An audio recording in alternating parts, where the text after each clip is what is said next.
Hadirin hadirat, tadi semua telah diungkapkan oleh beliau Ustadz Abdul Rohim dengan gampang dan jelas. Saya pribadi hanya menambahkan, menjelaskan lebih jelas tentang apa yang didakwakan oleh Ustadz Abdul Rohim tadi. Mengenai dawuh di godaan yang di situ disebutkan kesadaran tanpa ilmu tanpa kesadaran akan menghancurkan atau rusak, kesadaran tanpa ilmu akan nol. Nah, di sini maksud beliau itu sudah jelas bahwa antara kesadaran dan ilmu harus seimbang. Istilahnya Ustadz Abdul Rohim tadi, kesadaran dan ilmu, ilmu dalam kesadaran. Jadi intinya dalam menjalankan ibadah kita harus memahami dulu bagaimana cara-cara ibadah itu sendiri. Tanpa ada kepahamannya, kita tidak mungkin bisa melakukan. Contohkan tentang ajaran Wahidiyah. Nah, di sini satu contoh, mari kita niat lillah, billah rasul birasul, lillah biras. Nah, itu tidak paham. Maka tidak akan sampai tujuan. Karena tidak paham. Jadi niat itu lillah, lirasul, lilghos. Itu niat.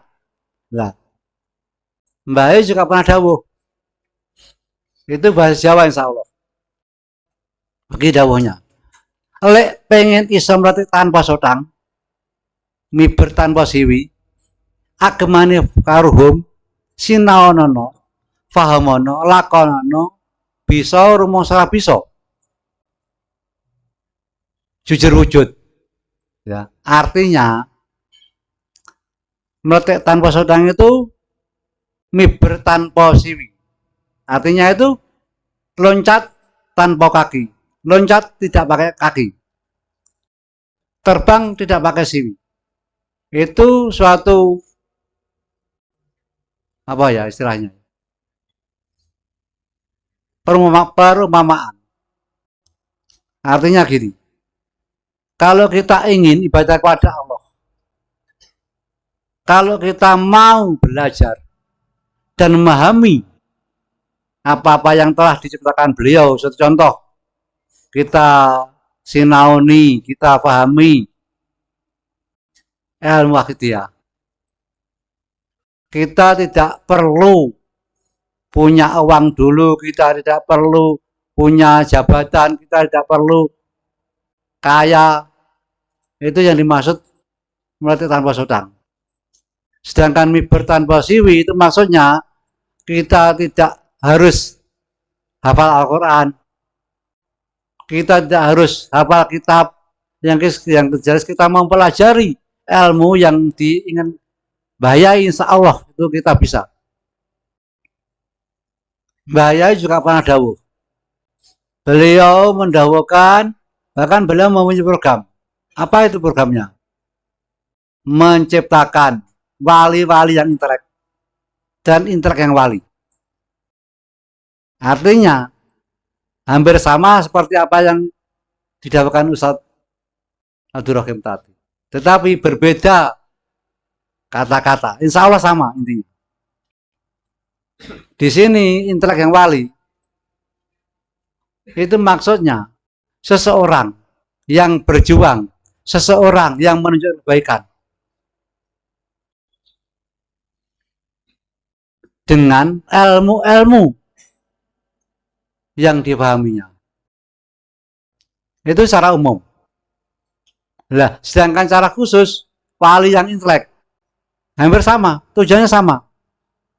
Hanya saja yang membedakan wali yang intelek itu dari dzurriyyah. Wali yang intelek dari dzurriyyah. Kalau intelek yang wali, itu siapapun tanpa dzurriyyah bisa. Lah beliau menciptakan baik dzurriyyah maupun bukan, itu sama. Nah, jelas yang beliau inginkan dalam kesadaran harus disertai ilmu. Sehingga kita tidak, kalau istilah Jawa, nabrak-nabrak. Jadi saya jelaskan lagi mengenai perjuangan Waqidiyah. Nah, di sini mumpung hari ini kita di sini mempunyai niat, di mana niat kita itu hormat daripada kelahiran Kanjeng Nabi. Mudah-mudahan saja di dalam penghormatan ini kita belajar ilmu, mendapatkan syafaat Rasulullah SAW, sehingga kita bisa sampai jenjang tujuan, yaitu kesempurnaan hidup dalam ibadah. Perjuangan Waqidiyah. Nah, perjuangan dan Waqidiyah. Sebenarnya beliau itu mengistilahkan perjuangan Waqidiyah itu kalau kita bahasa yang mudah, mengajak keluarga kita, mengajak umat masyarakat dalam rangka ibadah kepada Allah. Itu bahasa-bahasa yang sederhana. Tetapi kalau kita lihat pengertian yang dimaksud beliau Romo Kiai Haji Abdul Majid, Mas Waqidiyah itu perjuangan itu pengertiannya ngelakoni atau melakukan sesuatu usaha, ya usaha dalam rangka menyelamatkan diri kita, keluarga kita, di samping umat dari rusaknya keimanan. Itu perjuangan. Di dalam perjuangan pasti ada liku-likunya, ada godaannya, ada hambatannya.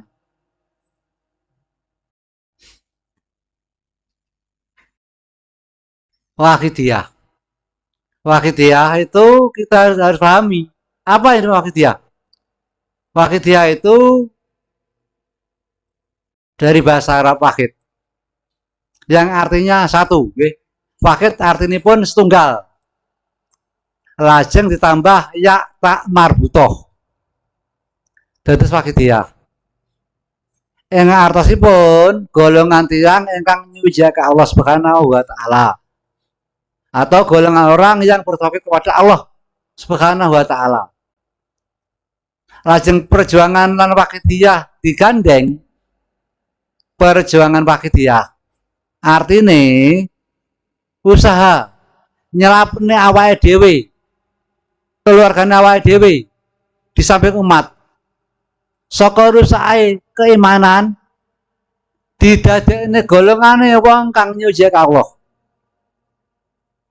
Kalau bahasa Indonesianya usaha menyelamatkan diri kita, keluarga kita di samping umat dari rusaknya keimanan, dijadikan golongan orang yang mengesahkan Allah Subhanahu wa taala. Otomatis ada aturannya, ada ilmunya. Tidak bisa tanpa ilmu. Perjuangan kita meliputi 3 perkara. Yang pertama, Waqidiyah sebagai amalannya. Yang kedua, ajaran Waqidiyah juga bisa disebut jejere urip, pedoman kehidupan, way of life. Yang ketiga, dalam prinsipnya tidak pandang bulu. Terus amalan itu dinamakan sholawat oleh beliau. Kenapa kok sholawat? Kok enggak yang lainnya? Karena beliau Romo Kiai Haji Abdul Majid Ma'ruf ditugasi oleh beliau Shahibul Syafaat yang malam ini kita peringati, kita hormati kelahirannya. Beliau disuruh, dikongkon kasarani karo Nabi Muhammad SAW, kon dandani umat tanpa pandang bulu. Sapa ae, mbuh kuwi wong pinter ngaji, mbuh kuwi kiai, mbuh kuwi tukang golek utis, mbuh kuwi tukang mancing sing goblok kaya aku ngono kuwi. Pokoknya tanpa pandang bulu. Terus beliau itu berpikir, mungkinkah orang yang tidak bisa mengaji, mulai kecil sampai besar, iso nglakoni. Mungkinkah wong sing gak tau ngaji, wong non muslim iso nglakoni? Sehingga beliau menciptakan suatu alat. Alat itu dimakan sholawat. Karena sholawat itu dalam keadaan apapun, walaupun toh makhrajnya kleru, tetap diterima Allah Subhanahu wa Ta'ala. Dan sholawat itu hal yang paling indah dan sempurna. Apabila kita baca 1 kali, maka Allah membalas 10 kali. Bila kita baca 10 kali, maka Allah membalas 100 kali. Bila kita baca 100 kali, maka Allah balas 1000 kali.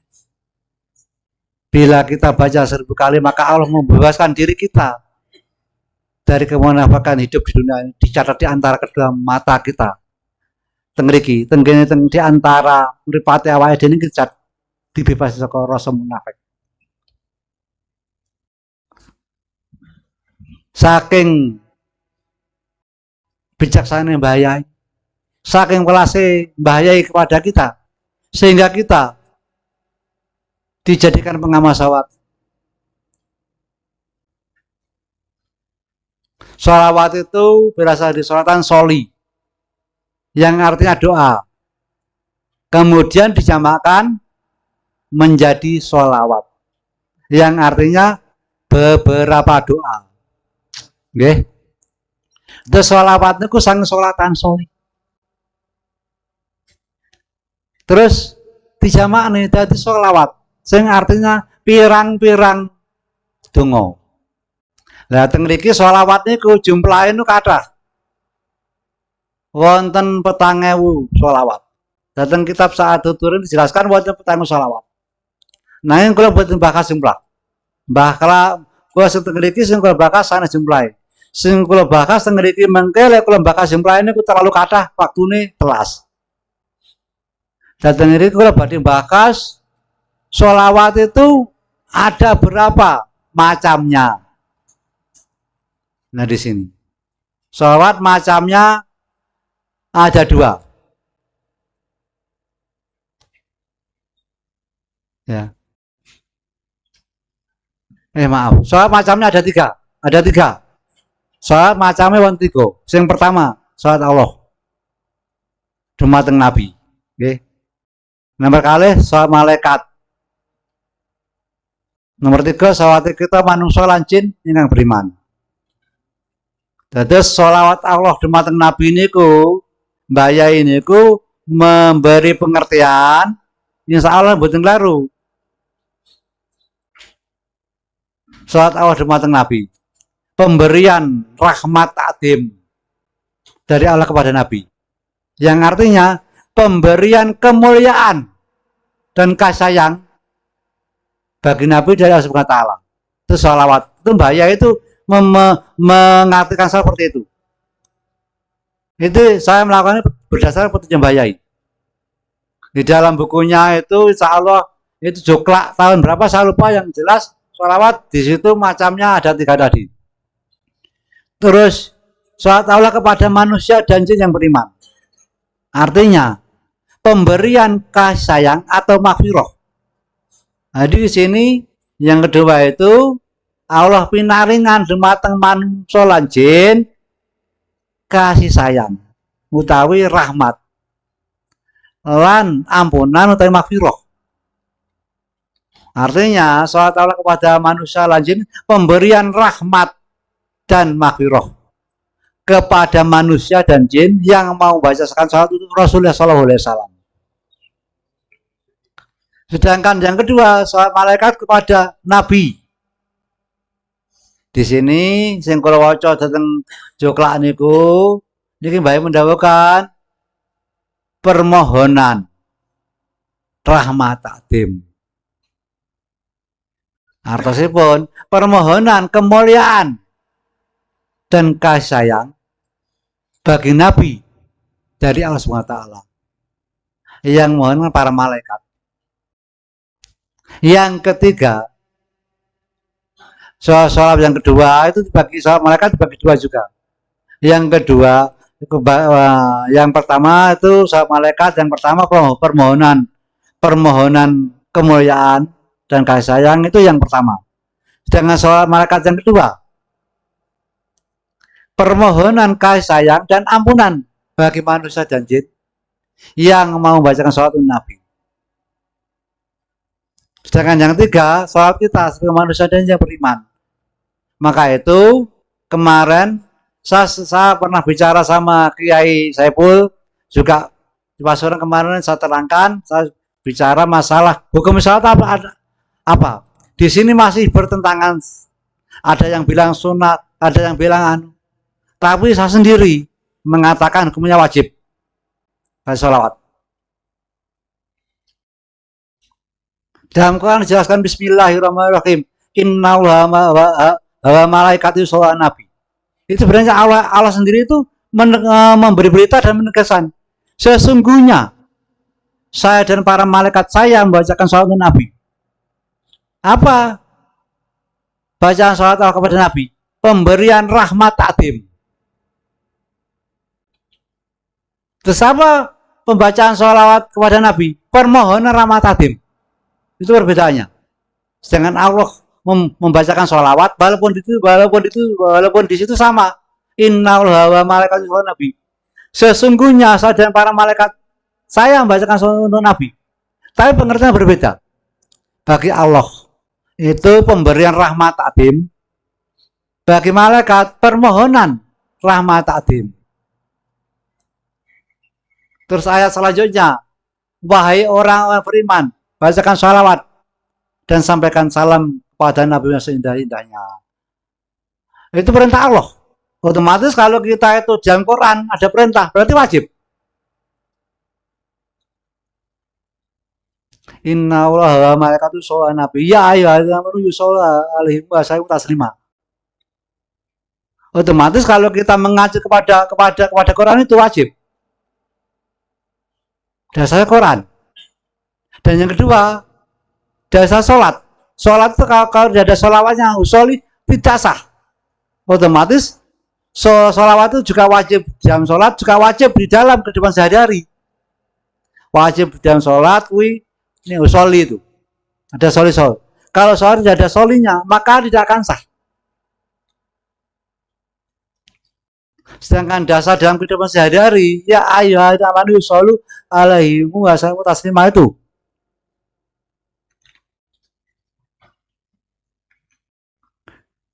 Sedangkan sholawat kita, manusia dan jin itu permohonan kemuliaan dan kasih sayang, sabarokah bagi Nabi dari Allah SWT yang memohonkan manusia dan jin. Maka itu Rasul bersabda, barang siapa membacakan sholawatku 1 kali, maka Allah membahas 10 kali. Apa bahasa Allah? Pemberian rahmat dan maghfirah bagi kita. Lah beliau itu sebenarnya Mbah Yai itu memberikan sesuatu kemudahan kepada kita dengan jalan menggolongkan doa yang beliau cipta dengan sholawat, tidak dengan doa.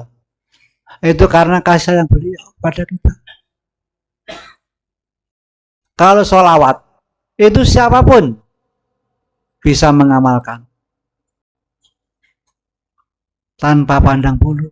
Karena beliau diperintah oleh beliau Rasulullah SAW membenahi umat dan iman tanpa pandang bulu. Tapi oleh awal dika sholawat, maaf, tidak bisa tanpa pandang bulu. Dari golongan manapun, bangsa manapun, agama manapun boleh mengamalkan lah itu. Karena beliau diperintah tanpa pandang bulu.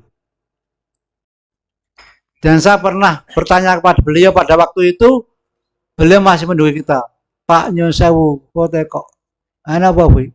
Kulo teko, napa oleh ndongak nih? wong sing gak salat, artine non muslim. Nek ndongakne oleh-oleh. Tapi nek nyolati gak oleh. Nah di situ. Lha kok ngoten. Wakidah tanpa pandang bulu. Artinya umat manusia setelah Rasulullah itu sebenarnya semuanya itu umatnya Rasulullah. Zamannya Nabi Isa, semua umatnya Nabi Isa. Dan zamannya Rasulullah, semua umatnya Rasulullah. Hanya saja mereka sudah mengaku Rasul sebagai nabinya. Nah ini kewajiban kita untuk mengajak mereka kembali kepada Allah dengan perjuangan wakidiyah.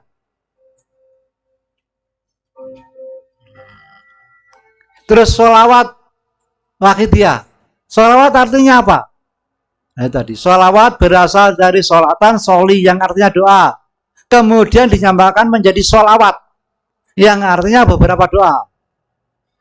Terus wakidiyah, tadi sudah jelaskan. Wakidiyah itu wakid dari bahasa Arab artinya satu. Kemudian ditambah ya tak marbutoh dari wakidiyah.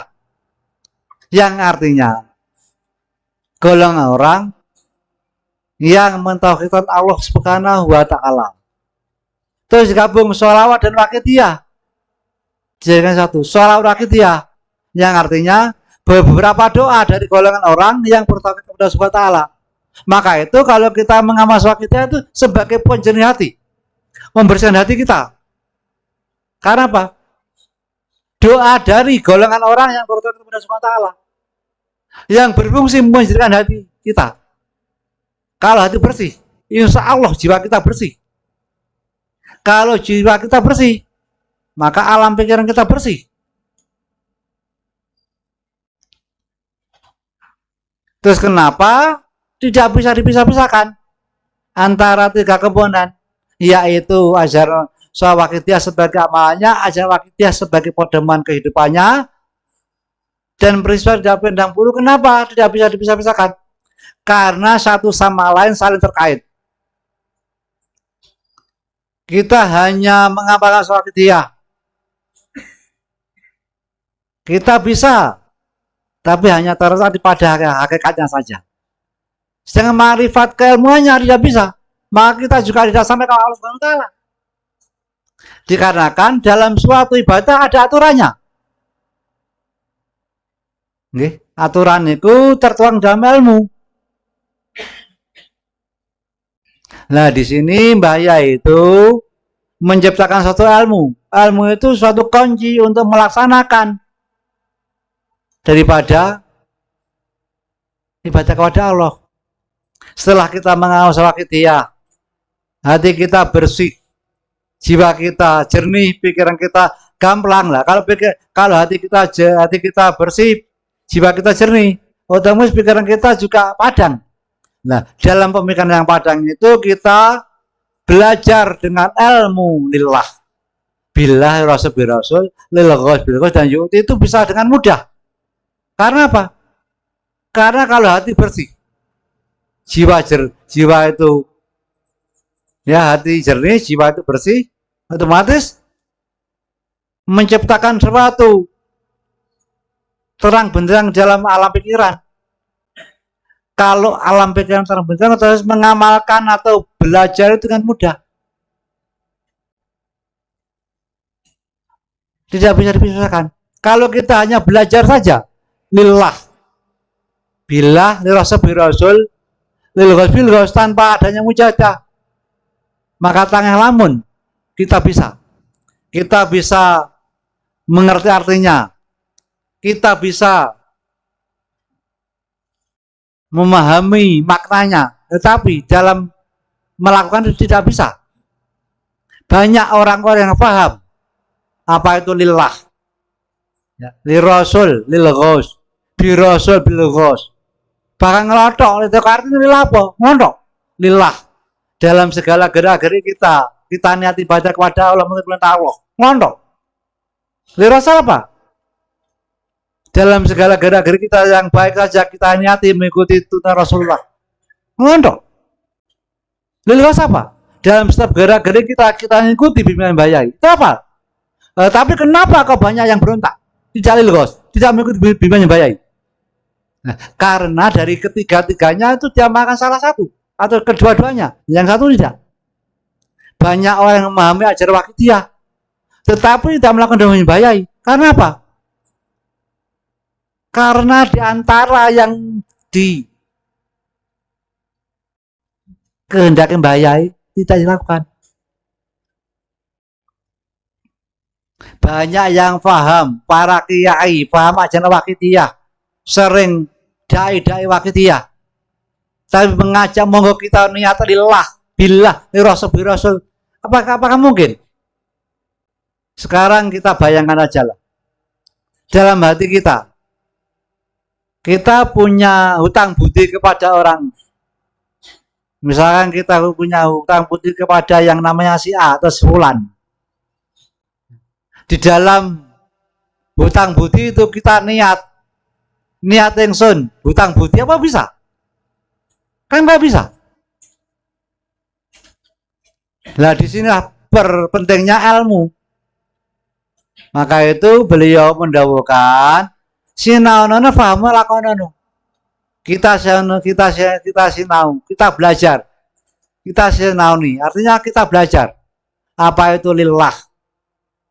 Apa itu billah? Apa itu rasul? Apa itu birasul? Apa itu lil ghos? Apa itu bil ghos? Kalau kita sudah mengerti, kita baru berusaha memahami. Bagaimana caranya? Le niat kuwi api niat ingsun. Derek perintah Allah otomatis niat. Dipahami? Niat ingsun. Derek Rasulullah. Nah, kuwi engko diwarni niat. Niat ingsun derek bimbingane al-ghazal zaman, tapi diwarni niat. Nah, itu baru kepahaman. Kemudian birasul dan bil ghos itu dijadikan satu. Karena di dalam birasul itu menyadari bahwa adanya kita memahami ini karena jasa beliau Rasulullah. Nggih, lha mboten wonten Kanjeng Nabi mboten mungkin saged ngaten niki lah. Niku mboten kenging diwarani niat. Dipahami, disadari.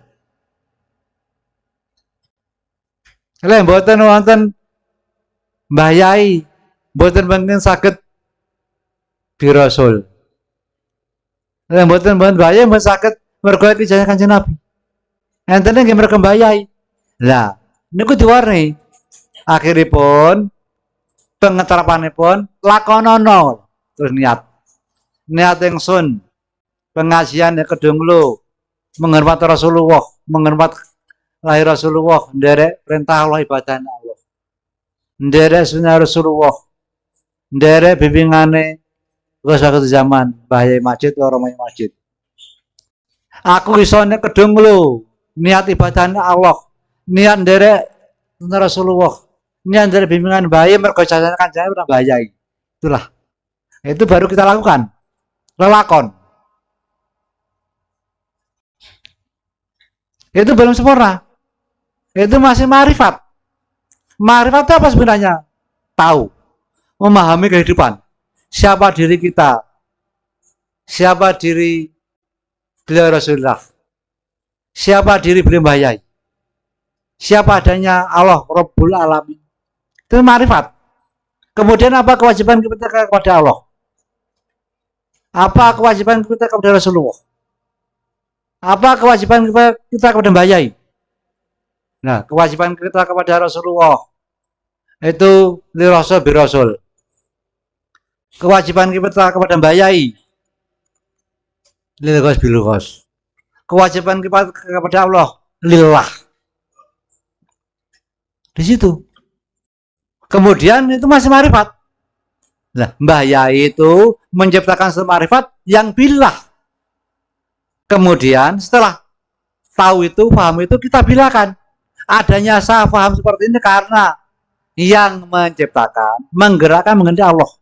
Kalau itu kita sudah paham. Dan kita lakukan kehidupan sehari-hari sampai malaikat Israel menjemput, insya Allah kita termasuk orang yang menjalani ilmu ma'rifat billah. Tengeriku.